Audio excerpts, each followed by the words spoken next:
Hello friends, my YouTube channel में आपका फिर से स्वागत है। और आज आप देख रहे हैं दो ध्रुवीयता का अंत।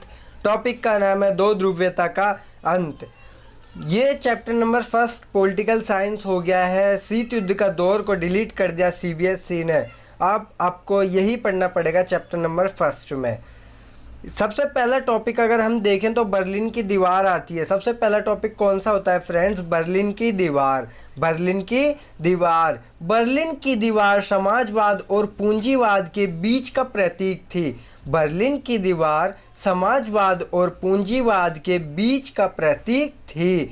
मतलब ये दो विचारधारा को दर्शाती थी जो दीवार थी, एक तरफ पूंजीवाद और एक तरफ समाजवाद। बर्लिन की दीवार 1961 में खड़ी की गई। कब खड़ी गई फ्रेंड्स? 1961 में बर्लिन की दीवार खड़ी की गई। बर्लिन की दीवार 150 किलोमीटर लंबी थी। बर्लिन की दीवार 150 किलोमीटर लंबी थी।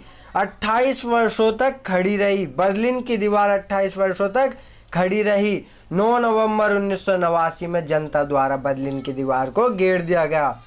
बर्लिन की दीवार समाजवाद और पूंजीवाद के बीच का प्रतीक थी। 1961 में बर्लिन की दीवार खड़ी हुई की गई जो कि 150 किलोमीटर लंबी थी और 28 वर्षों तक ये खड़ी रही और जनता द्वारा 9 नवंबर 1989 में तोड़ दिया गया। सोवियत प्रणाली क्या थी? सोवियत प्रणाली सोवियत संघ बोल्शेविक क्रांति के बाद अस्तित्व में आया।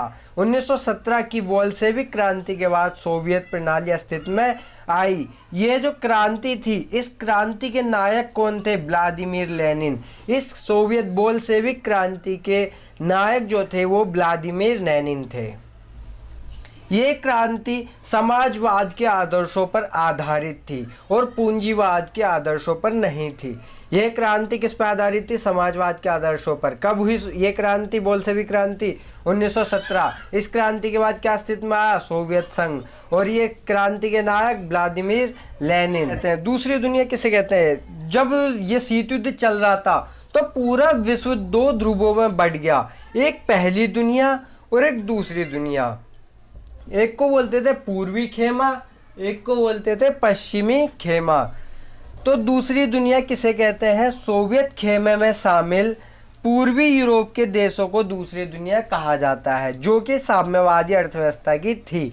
दूसरी दुनिया किसे कहते हैं? सोवियत खेमे में जो भी शामिल पूर्वी यूरोप के देश थे उन सभी को दूसरी दुनिया कहा गया। कितनी सोवियत प्रणाली की विशेषताएं निम्नलिखित थी। पहली, पूंजीवाद का विरोध करती थी तथा समाजवाद के आदर्शों पर प्रेरित थी। दूसरी विशेषता नियोजित अर्थव्यवस्था थी। 1928 में पहली बार पंचवर्षीय योजना सोवियत संघ लाई थी। दूसरी विशेषता नियोजित अर्थव्यवस्था। तीसरी विशेषता कम्युनिस्ट पार्टी का दबदबा। यहाँ पर सोवियत संघ में कम्युनिस्ट पार्टी का दबदबा अधिक था। चौथी विशेषता न्यूनतम जीवन स्तर, मतलब रोटी कपड़ा मकान ये सब सरकार देगी। चौथी विशेषता न्यूनतम जीवन स्तर, रोटी कपड़ा मकान सरकार देगी। पांचवी विशेषता उन्नत संचार प्रणाली थी। क्या थी फ्रेंड्स इसमें? उन्नत संचार प्रणाली। छठी विशेषता बेरोजगारी नहीं थी, सभी को काम करने का अधिकार दिया गया था। अगली विशेषता उत्पादन के साधनों पर सरकार का नियंत्रण। उत्पादन के साधनों पर राज्यों का नियंत्रण, मतलब पिन से लेकर कार तक जितने का भी उत्पादन होगा उस पर नियंत्रण किसका होगा? सरकार का। मिल्कियत का प्रमुख रूप राज्य का स्वामित्व। ये वही बात है, राज्य का मालिक ही पूरे मिल्कियत पे राज करेगा। मिखाइल गोर्बाचेव कौन थे? मिखाइल गोर्बाचेव का जन्म 1831 में हुआ। मिखाइल गोर्बाचेव का जन्म कब हुआ? 1831 में। 1985 में कम्युनिस्ट पार्टी के महासचिव बने। 1985 में कम्युनिस्ट पार्टी के महासचिव बने। 1988 में ठीक 3 साल बाद 1985 में महासचिव और 1988 में राष्ट्रपति बन गए। और सोवियत संघ के अंतिम राष्ट्रपति भी यही थे। इसके बाद तो सोवियत संघ का विघटन हो गया। और ये सोवियत संघ में सामाजिक, राजनीतिक और आर्थिक सुधार करना चाहते थे। ये सोवियत संघ में क्या करना चाहते थे? राजनीतिक और आर्थिक सुधार करना चाहते थे। ये साम्यवाद पर विश्वास नहीं रखते थे। गोर्बाचेव को यूएसएसआर में सुधार के लिए बाध्य करने वाले क्या कारक थे? क्या ऐसे कारक थे जो उन्हें बाध्य कर रहे थे सुधार करने के लिए? पहला कारक था सूचना और प्रौद्योगिकी के क्षेत्र में पश्चिम कितना आगे निकल गया है, उन लोगों को बताना था, अवगत कराना था कि पश्चिम के देश बहुत आगे निकल गए सूचना और प्रौद्योगिकी में और हम पीछे रह गए, इसलिए सुधार करना जरूरी है। दूसरा, कम्युनिस्ट पार्टी का नौकरशाही पर नियंत्रण था। कम्युनिस्ट पार्टी का क्या था? नौकरशाही पर नियंत्रण था, इसलिए सुधार करना जरूरी था। तीसरा, लोगों का असंतोष हो रहा था, उनके असंतोष बढ़ रहे थे सरकार को लेकर। चौथा कारक था कि अर्थव्यवस्था की गति धीरे पड़ रही थी, अर्थव्यवस्था की गति अवरुद्ध होने लगी और उपभोक्ता वस्तु की कमी होने लग गई, जिसके कारण वहां सुधार करने आवश्यक हो गए। अब गोरबाचेव ने कौन कौन से सुधार किए? गोरबाचेव ने 2 सुधार किए। गोरबाचेव ने 2 महत्वपूर्ण सुधार किए। कौन कौन से? Glasnost perestroika, glasnost perestroika. Glass देखो कैसा होता है, ग्लास ऊपर से खुला होता है, इसीलिए ग्लासनोस्तों को बोला गया खुलापन। ग्लासनोस्तों को क्या बोला गया फ्रेंड्स? खुलापन। पेरेस्ट्रोइका को पुनर्रचना।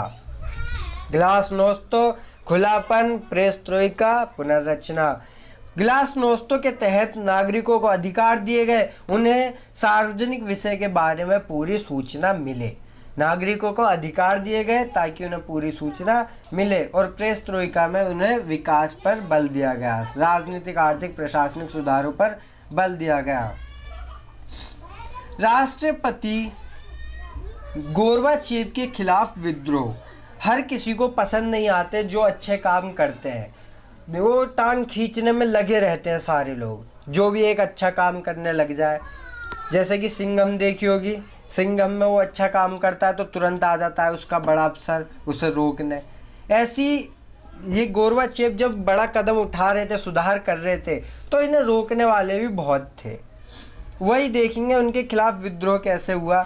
कट्टरपंथियों ने उन्हें नाकाम करा। कट्टरपंथियों ने क्या करा? उन्हें नाकाम कर दिया। गोरबाचेव के खिलाफ विद्रोह चला दिया। इस विद्रोह की भूमिका निभाई थी बोरिस येल्तसिन ने। किसने निभाई थी फ्रेंड्स? बोरिस येल्तसिन ने विद्रोह की भूमिका निभाई। देश की जनता इन विद्रोहियों को पसंद नहीं करती थी, इन कट्टरों को पसंद नहीं करती थी। सोवियत संघ की समाप्ति की घोषणा आखिरकार कर ही दी। 1991 में सोवियत संघ की समाप्ति की घोषणा हो गई। किसने करी? बोरिस येल्तसिन ने। कितने देशों ने करी? रूस, यूक्रेन, बेलारूस। रूस, यूक्रेन, बेलारूस किसने करी? बोरिस येल्तसिन ने। नेतृत्व किसका था? बोरिस येल्तसिन का। 3 राज्यों ने, रूस, यूक्रेन, बेलारूस। 1991 में सोवियत संघ का विघटन। सोवियत संघ का आखिरकार विघटन 25 दिसंबर 1999 में हो गया। सोवियत संघ का विघटन 25 दिसंबर 1991 में हो गया। 15 राज्यों से मिलकर बना था सोवियत संघ। अब 12 राज्य अलग हो गए, CIS बना दिया, स्वतंत्र राज्यों का राष्ट्रकूल बना दिया। बाद में इसमें 3 देश बाल्टिक राज्य भी जुड़ गए, लताविया, इस्टोनिया, लिथुआनिया, ये जुड़ गए। लिथुआनिया ने अपने आप को तो 1990 में ही स्वतंत्र कर लिया। आगे चल के ये नाटो में मिल गए 2004 में। फ्रेंड्स आज के लिए इतना ही, अगला टॉपिक देखेंगे नेक्स्ट पार्ट में। धन्यवाद फॉर वॉचिंग।